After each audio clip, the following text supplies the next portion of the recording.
Sure, we have a fantastic season of shows. We're repackaging a little bit the way that our season works. So we have 3 different package options.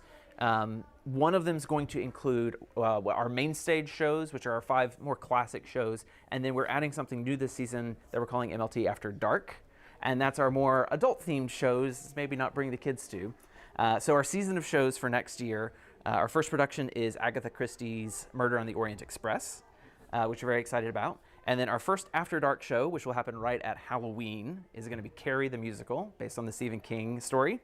Then in December, we have Disney's Beauty and the Beast, followed by our second After Dark show, which will be early February, which is Avenue Q, which is like Sesame Street, but for grown-ups.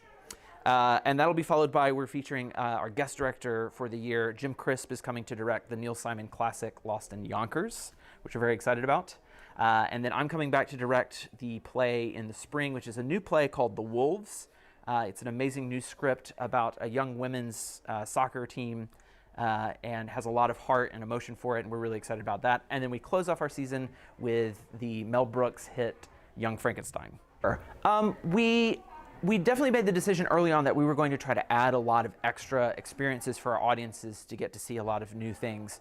So the big shift to the After Dark shows, but we're also adding a sort of secondary season of bonus shows that'll only have a limited run, maybe just 1 or 2 days, that's going to focus mostly on theater for young audiences or theater for young performers, but also feature readings of new works, and also some concert and cabaret style events. So we're hoping to add a lot of different things. So our sort of title for the season is Pulling Back the Curtain, because it's all about, Macon Little Theatre is the oldest continually operational community theater in the Southeast.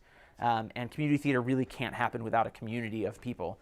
So Pulling Back the Curtain is sort of letting our audience and our community in on everything that goes on in producing theater and behind the scenes. And that's why we're excited to be adding all of these sort of new different ways to see theater and art at our space.